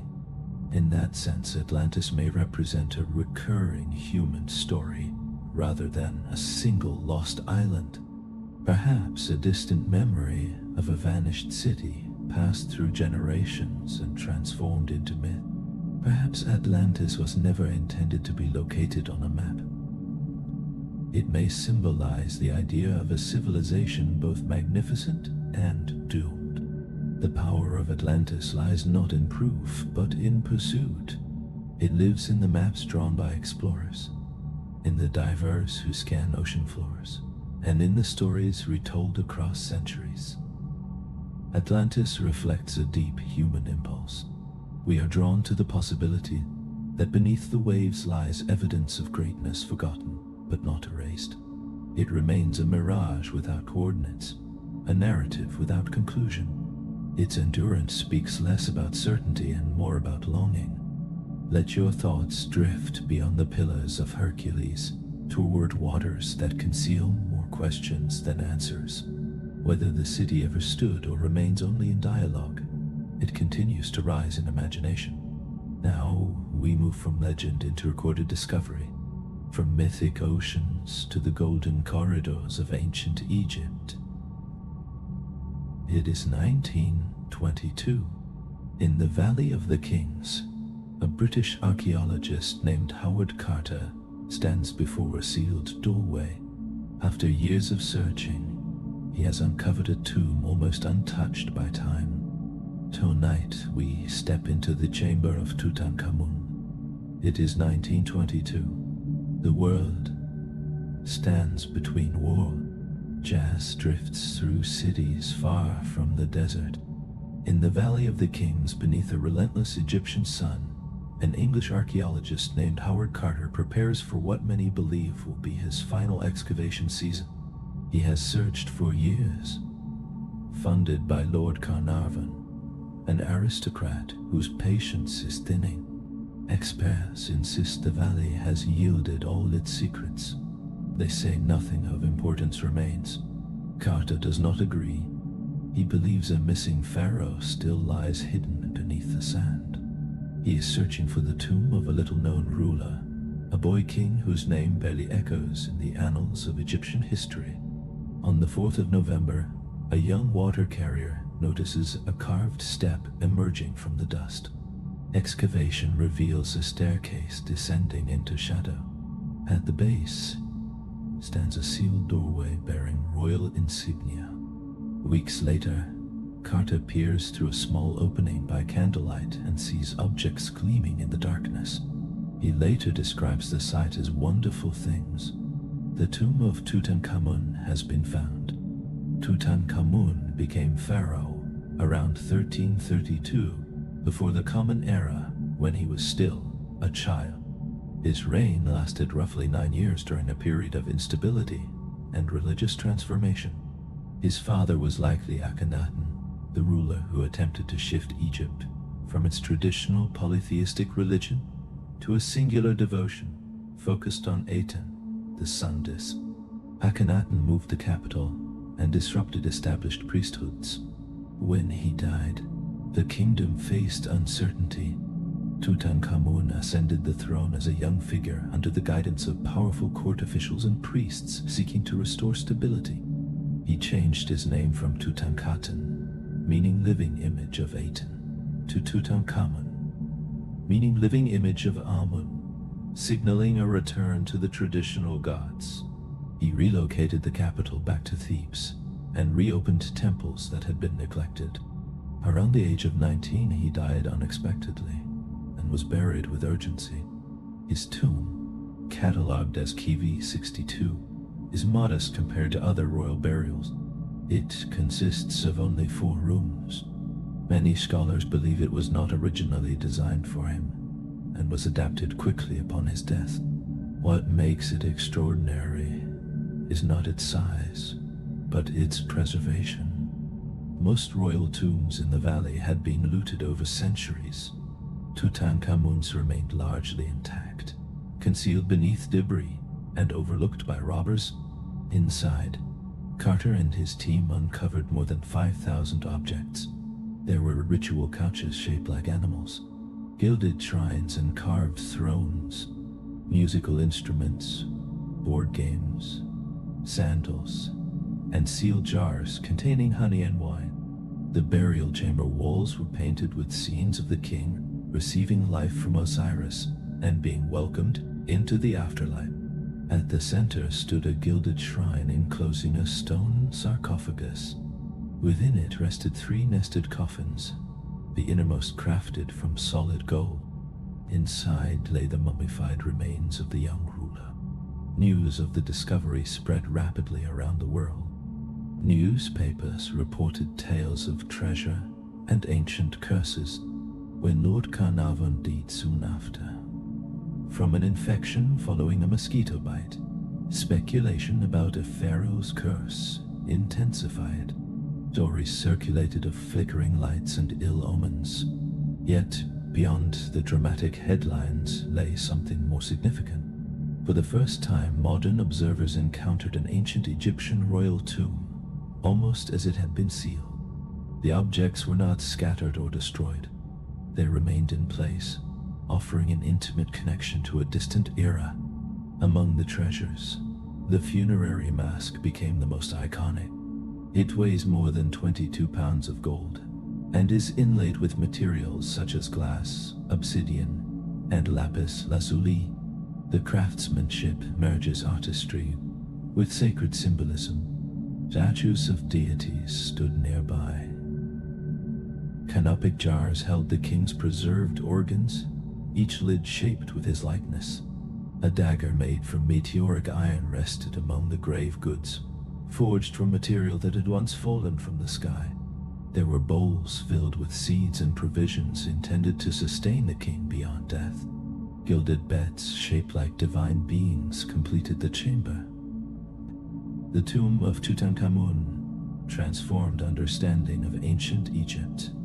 It revealed not only wealth but ritual practice, belief, and the human desire to carry identity beyond mortality. immortality.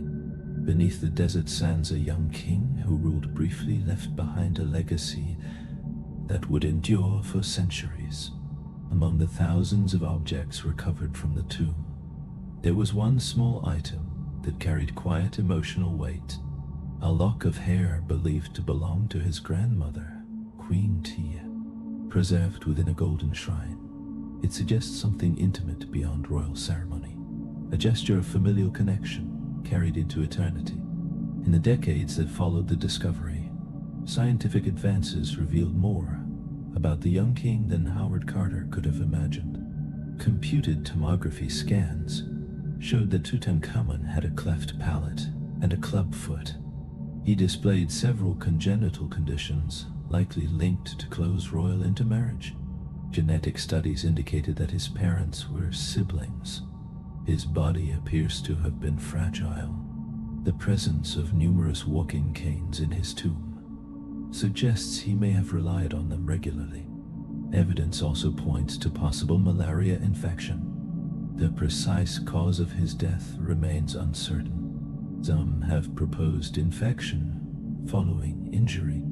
Others have suggested a chariot accident or complications resulting from weakened health. He was not the triumphant warrior depicted in royal art. He was a young person navigating illness, expectation, and power within a complex court.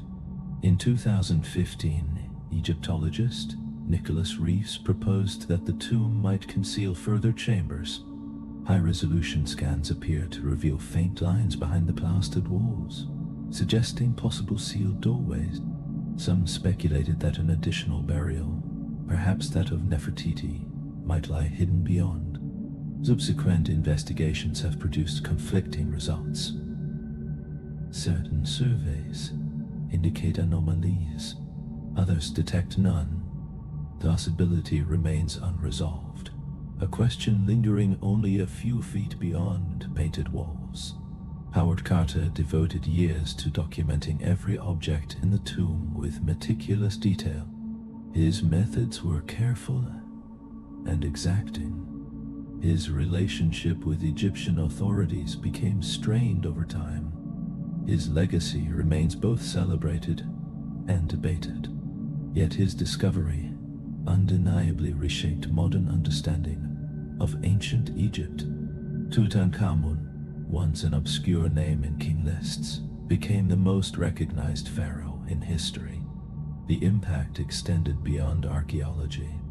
Exhibitions of the treasures traveled internationally during the 20th and 21st centuries, attracting record crowds. The golden funerary mask became a global symbol. Designers, writers, and artists drew inspiration from its imagery. A renewed fascination with ancient Egypt spread through popular culture. In the Valley of the King's silence still lingers between the cliffs. The air remains dry and heavy with dust. Tutankhamun's tomb was modest in scale yet immense in influence. It demonstrated that preservation can transform obscurity into immortality. A ruler who reigned briefly now endures through objects shaped in gold and stone. Let your thoughts pass through painted corridors and into chambers illuminated by torchlight. From the sands of Egypt we move westward across the Mediterranean to the Gulf of Corinth. Here, another story waits, not of legend alone, but of recorded catastrophe. This is Helike, a city remembered for its sudden disappearance. Helike was founded in the 2nd millennium, before the Common Era, on fertile plains in the region of Achaia. Its position between hills and sea allowed for trade and agricultural prosperity. By the 5th century before the Common Era, it had become the leading city of the Achaean League, a federation of regional states. The citizens honored Poseidon in his local aspect as Poseidon Helikonios. A prominent temple dedicated to him stood within the city, attracting pilgrims and visitors. Helike minted coins bearing the image of Poseidon's trident. Its influence extended beyond its immediate surroundings. Ancient accounts suggest that settlers from Helike established colonies abroad, including Sybaris in southern Italy, a city later associated with wealth and refinement. The city thrived beside the sea, confident in its strength and devotion. Yet history records that its fate would be shaped by the very forces it honored. Helike was not a quiet coastal town. It was a center of wealth and authority, a beacon of trade and religious devotion along the Gulf of Corinth. Its temple to Poseidon Heliconios was renowned. Its coins traveled beyond its shores. It stood confident beneath open skies. And then, in the winter of 373 before the Common Era, it disappeared. Ancient accounts described tremors that struck without warning. The ground convulsed, walls fractured, roofs collapsed. Panic filled the night. Soon after came the sea. A powerful tsunami surged inward from the Gulf. Waves rolled across the city, overwhelming temples and streets, sweeping away lives in moments. Fields turned to mud. Roads dissolved. The shoreline shifted. By dawn, Helike was gone. Not damaged, not diminished. Era said. Where houses once stood there was marshland and stagnant water. Neighboring communities attempted rescue, but found only devastation. Later, fishermen reported their nets snagging on submerged stone. Travelers claimed that ruins could still be glimpsed beneath shallow waters. The destruction became more than history. It became a warning. Some interpreted it as divine punishment. The sea god once honored there was now invoked in fearful reverence. Helike did not vanish from collective memory. Philosophers and geographers recorded its fate. Heraclitus referenced it. Strabo wrote of it. Pausanias traveled through the region centuries later and described what local people still recounted. The sudden destruction of a prosperous city left a lasting impression. Some scholars have even suggested that Plato may have drawn inspiration from Helike's fate when crafting the narrative of Atlantis, a city consumed by water, a flourishing power brought low in a single night. For nearly 2,400 years, Helike remained hidden. Many believed it lay beneath the sea. Divers searched offshore, but found little. In the early 1990s, Greek archaeologist Dora Katsanopoulou and geophysicist Stephen Soter proposed a different possibility. They suggested that geological processes might have shifted the coastline, burying the city inland rather than beneath open water. Using seismic surveys, sediment analysis, and historical records, they began excavations several miles from the modern shore. Gradually, evidence emerged. Pottery fragments appeared. Foundations of houses took shape. Coins bearing the trident of Poseidon surfaced from soil. Streets arranged in orderly patterns came into view. Workshops and wells testified to daily life. Beneath classical remains, they uncovered Bronze Age structures dating back nearly 3,000 years. The site revealed layers of habitation, one era built upon another. Later Roman dwellings had even been constructed above the buried ruins, indicating that the location was never entirely forgotten. Geological analysis confirmed that a severe earthquake likely triggered soil liquefaction. In such events, solid ground temporarily behaves like fluid. Buildings can sink rapidly as the earth loses stability. The tsunami that followed compounded the destruction. Sediment carried by the Selinus River contributed to the burial process. Over centuries, the coastline shifted. Areas once submerged became farmland. What began as catastrophe transformed into preservation. Helike stands as more than a rediscovered city. It demonstrates how natural forces can devastate and yet conceal. It illustrates how memory persists even when landscapes change. The story of Helike shows how myth and history can intertwine, how real events echo through philosophy and legend. Beneath layers of soil and centuries of retelling, the past waited patiently for careful hands to uncover it. The memory of Helike endured through centuries. Its fall was retold in Greek dramas, referenced in Roman travel accounts, and later reflected upon in modern writing. It became a symbol of impermanence and of endurance at once, a story carried by poets and eventually confirmed by geological science. Its rediscovery reshaped archaeological thinking. It demonstrated that myth can preserve fragments of truth, and that sometimes the sea does not carry cities away, but leaves them buried close to where they once stood. There is much that remains unknown. The number of lives lost that winter night cannot be determined with certainty. We do not know whether any inhabitants survived long enough to recount the destruction directly. The appearance of the Grand Temple to Poseidon Heliconius remains speculative. Large portions of the site remain unexcavated beneath layers of sediment. It's possible that further structures, artifacts, or inscriptions lie waiting just beyond the current trenches.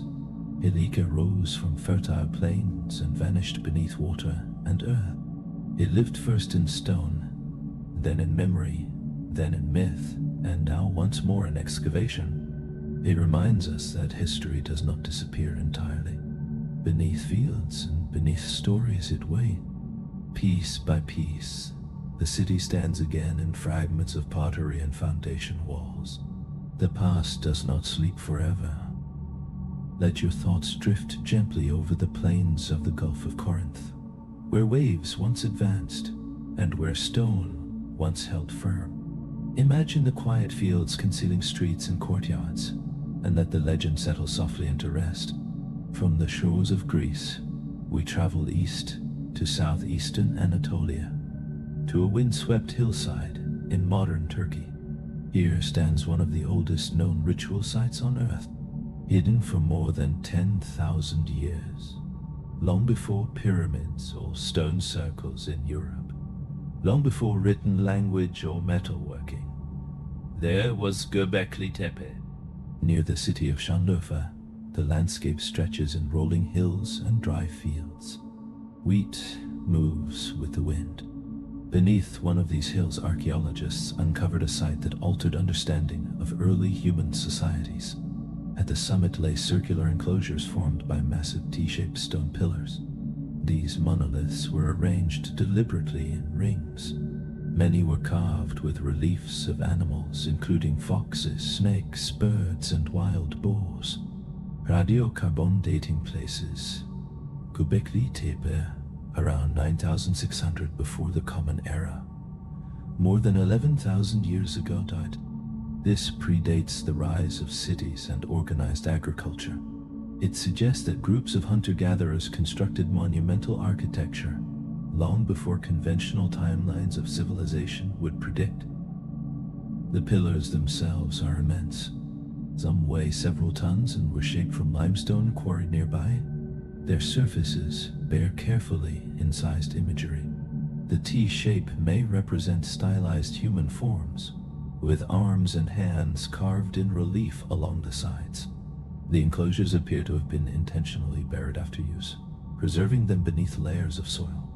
Göbekli Tepe challenges long-held assumptions about social organization. It indicates that ritual gathering and shared symbolic structures may have preceded the development of permanent settlements, rather than agriculture giving rise to complex religion. It is possible that communal belief and ceremony encouraged cooperation that later supported farming. Much about the site remains uncertain. We do not fully understand the beliefs of its builders. We do not know the specific ceremonies that occurred within its stone circles. Excavation continues, revealing additional enclosures and carvings beneath the hillside. High above the plains, the pillars stand in quiet testimony to an era when humans gathered not yet as city dwellers, but as communities shaped by shared imagination. Beneath the soil of Anatolia, history reaches further back than once believed. Let your thoughts rest among these ancient stones, older than written memory, shaped by hands that sought meaning beneath the open sky. Göbekli Tepe predates writing by roughly 6,000 years. It predates the invention of the wheel by millennia, and yet it was conceived with planning, organization, and immense communal effort. The site was first noted in 1963 during a survey, but its significance was not understood at that time. It was not until the 1990s that systematic excavation began under the direction of German archaeologist Klaus Schmidt. What others had dismissed as medieval grave markers he recognized as the exposed tops of ancient monoliths, massive pillars buried beneath artificial mounds. As excavation continued, layer after layer of megalithic architecture emerged. Monumental stone circles measuring up to 20 meters in diameter appeared beneath the soil. The T-shaped pillars were decorated with carved reliefs of foxes, lions, snakes, vultures, and scorpions. The craftsmanship was intricate and the spatial arrangement intentional. Yet there were no houses, no hearths, no refuse pits indicating daily domestic life. This was not a settlement. It was something else entirely. It appears to have been a ritual center, perhaps the oldest known sacred architecture created by human hands. Builders were hunter-gatherers. They moved seasonally across the landscape, following herds and harvesting wild plants. They possessed no pottery and practiced no fully developed agriculture at the time. They had no written records, and yet they quarried limestone blocks and shaped pillars up to 6 meters tall, weighing between 10 and 20 tons. They worked with flint tools to carve surfaces and reliefs. They arranged the pillars with clear architectural foresight. Over time, they filled completed circles with soil and constructed new enclosures above them. Estimators suggest that organizing such projects required the coordinated labor of hundreds of individuals, including planners, artisans, and spiritual leaders. The existence of Göbekli Tepe challenges conventional narratives about the origins of civilization. It suggests that shared belief and ritual gathering may have preceded permanent settlement and large-scale farming. Rather than agriculture giving rise to organized religion, communal spiritual practice may have fostered cooperation that later encouraged agricultural development. The impulse to gather in sacred space may have come before the impulse to build cities. The carvings themselves are striking. Each pillar displays unique imagery, some bare carved arms and hands, suggesting stylized human forms. They may represent ancestors, guardians, or deities.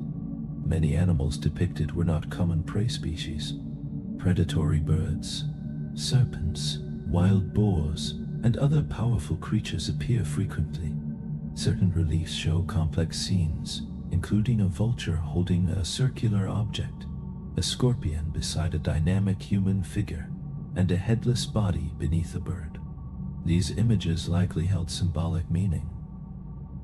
They may encode mythic narratives or cosmological concepts no longer accessible to us. Some researchers have proposed that certain alignments at the site correspond to celestial events, such as solstices or the rising of specific stars. If accurate, the enclosures may have functioned in part as astronomical markers. Without written testimony, however, interpretation remains speculative. Around 8,000 before the Common Era, the builders began to deliberately bury the enclosures. They filled the circles with rubble, soil, animal bones, and tools. The burial appears intentional and systematic. The reason is unknown. It may have marked ritual closure or reflected cultural transformation. What is clear is that this act of backfilling preserved the site for more than 10,000 years. The people who constructed Göbekli Tepe likely lived in temporary camps nearby. Archaeological evidence indicates hunting of gazelle and aurochs and gathering of wild grains and fruits. The site itself shows no permanent housing or storage facilities. It seems to have been a gathering place, possibly used for communal ceremonies, feasting, and seasonal assemblies. Göbekli Tepe stands today as a reminder that complex symbolic life flourished long before urban civilization. Beneath the soil of southeastern Anatolia, stone pillars testify to a deep human capacity for collective imagination and sacred expression.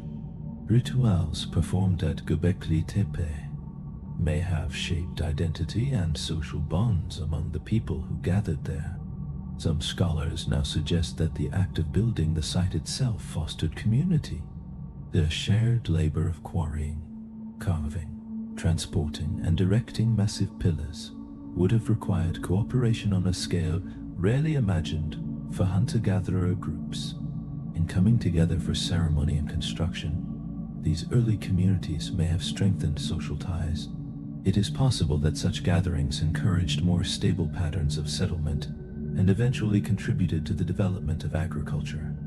In that sense, Göbekli Tepe may represent not only the earliest known temple, but also a catalyst in the emergence of organized society. The precise purpose of the site remains uncertain. It may have functioned as a religious sanctuary. It may also have served as a social gathering center. The identities of the artisans who carved the reliefs and the individuals who led the rituals are unknown. It is unclear whether certain enclosures were reserved for particular groups or leaders. No clear burial grounds have been identified within the excavated areas, raising questions about whether the site was dedicated exclusively to the living. The meaning of the animal imagery continues to invite interpretation. The language spoken by the builders has not survived. Methods by which knowledge and tradition were transmitted remain speculative. Only a fraction of the site has been excavated. Significant portions still lie buried beneath layers of soil. Göbekli Tepe is not unique in isolation. Nearby sites such as Karahan Tepe and Nivali Sori have revealed similar T-shaped pillars and related iconography. These discoveries indicate a broader cultural network across ancient Anatolia, suggesting shared symbolic systems and ritual practices. The existence of multiple sites reinforces the idea that complex spiritual expression preceded urbanization and state formation. The implications extend beyond archaeology. Göbekli Tepe alters perspectives on the origins of belief and organized structure. It demonstrates that symbolic thought and monumental architecture existed long before writing systems, monarchies, or large cities. The people who shaped these stones lived in a world without recorded history, yet they invested effort into forms meant to endure. The site stands quietly today. Wind moves across the plateau. The carved pillars remain in place as they have for millennia. Göbekli Tepe predates written myth and known chronicles. It represents a distant chapter in human experience, a time when communities gathered beneath open skies to express meaning through stone. Though their names and specific beliefs are lost, their work remains visible. The pillars endure as evidence of early human imagination and cooperation. They testify to a long tradition of seeking understanding in shared space. Rest gently now. Let your thoughts settle among the rings of stone on Potbelly Hill, and allow the silence of that ancient landscape to carry you into sleep.